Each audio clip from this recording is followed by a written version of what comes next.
Assalomu alaykum. Dillola chechaklarni yoqtirib anglab kelayotgan omoqlarim, kechlikinglar xayrli bo'lsin.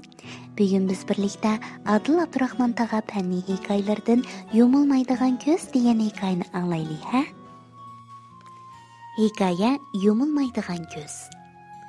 Sho'x o'g'loq har kuni ko'l bo'yiga berib, yumron o'chiblarni to'yg'icha yeb, supsuzi ko'l suyidan qang'icha ichib, bir haza uyan-buyan qiyg'itib chepib o'ynaydi-da, ondan ko'l bo'yidagi yipak yelamda yumshoqchimliqda yetib, ko'lni o'zib o'ynayotgan xilma-xil beliqlarga zo'qlanib qaraydi. Ammo u qachonli qarasa, beliqlar ko'zlarini parqiratgan holda suvda o'zib yurishadi. Beliqlar uxlamamdigandu degan xiyol o'g'loqning kallasiga kirib, uni sadi tinimtab qo'smadi. U oxir taqat qilolmay bo'ynini ko'lga so'zib turib, suv ustiga laylab chiqqan bir beliqdan so'radi. Do'stim, men har kuni o'sha ko'lning bo'yida o'tlab zeriksam, sizlarning suv uzish mahoratinglarni tomosha qilaman. Biraringlarning uxlab qolganinglarni ko'midim-ku. O'g'loqning gapini anglagan beliq o'zini besib ololmay kulib ketdi. Kulkidan uning avrishim qanot quyruqlari titrab, og'zidan bulduqlab ko'pik chiqib ketdi.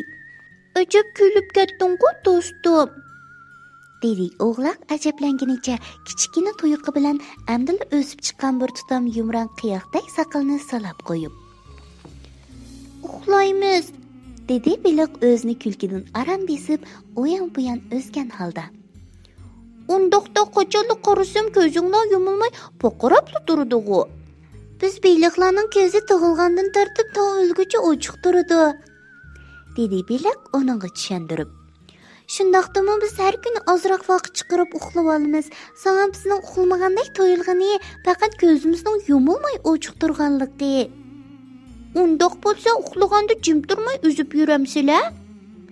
O'g'loq buloqdek ko'zlarini parqiratib turib, uningdan yana so'radi. "Voy yo, unda emas. Agar sen kechasi suvga qo'lchiroqni yiqib qarab boqsang-chu, biz beliqlarning qimirlamay turganligimizni ko'rasan. Mana bu bizning tatliq uyquga ketgan chig'imiz. Sizlar suv yuzida uxlamsizlar yoki suv ostidami? Bizning turimiz nihoyatda ko'p.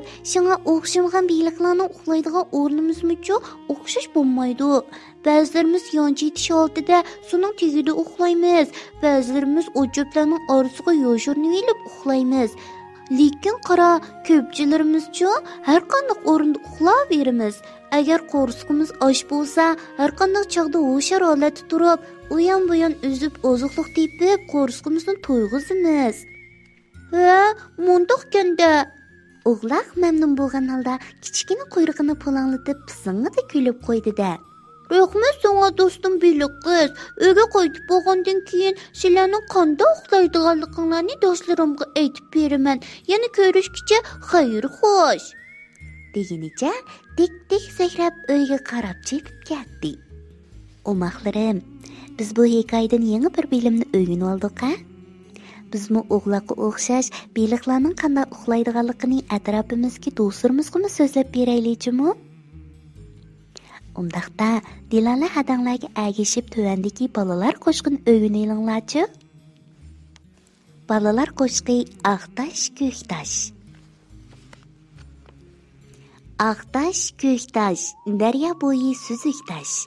Sening bilan men adash, sen bak dedik men yavash. Sen tanargat o'ynaysan, men darisdan uxlayman. Sen yugursan uzoqqa, men amraqman qo'rsaqqa. Sen sovuqda yayraysan, men shumshib morayman.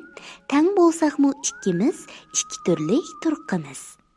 Bilmaganlar nima deydi, meni sendan cho'ng deydi. Qutulmadim kasaldan, sababini tushunmadim. Amdi belni bog'ladim, chiniqishni boshladim. Aqtash Ko'ktash, top o'ynayli kal adash. Kichik shoirlar kesh bo'lib ketibdi. Amiz bugun boldir uxlanglarjimi? Tatliq tushlar sizlarga amra bo'lsin.